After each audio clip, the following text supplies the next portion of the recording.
Below normal. Yes, they are, but it'll be pretty comfortable around here. Yes, good. feel nice. Let's take a look at some more figures. A statistic for you. Marriage, nearly half of them, end in divorce. While experts argue over why relationships end, no one argues why they begin: love. Earlier tonight on Channel 6, Barbara Walters showed you love through the eyes of the stars. Tonight, we asked Indianapolis, what is that crazy little thing called love?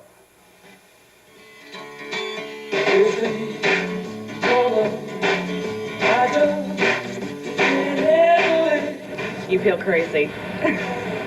You feel like you would do anything for that person. I always feel like the sky's extra blue and the birds are really chirping up there. Your heart beats faster and the flowers look prettier. And that's the way it feels to me. You can't sleep, you can't eat, you can't think straight. It feels like you're walking into a dream, and then about 9 or 10 months later, you drop down into reality.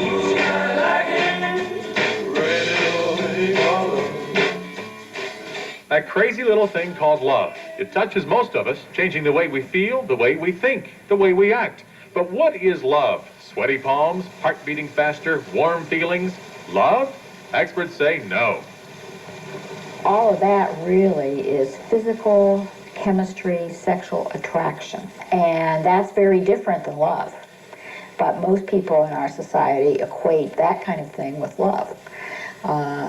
Probably love is really when people get to the point where they can feel comfortable enough with each other to actually be open and honest emotionally.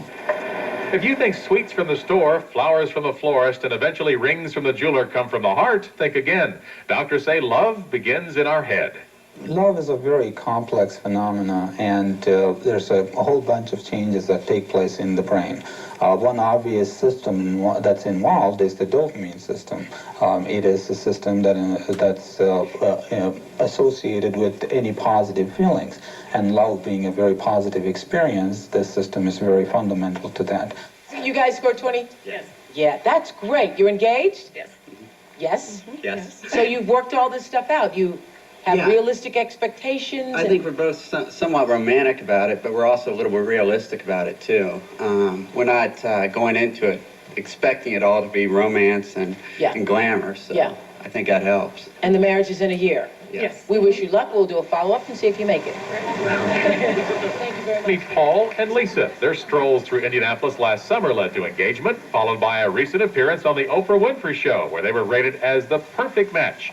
Now, wedding bells are in their near future. And it didn't really occur to me until after I finally got up the courage to ask her out. It wasn't until after about the second or third date, really, is when I kind of realized it. And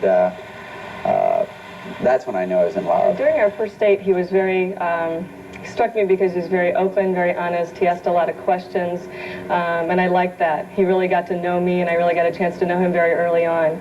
I'm madly in love with her, and I consider her my best friend, so, I mean, I trust her with everything. I think that's what it all comes down to, is this is the person I trust with anything that I'm involved with. Why don't you do another handprint?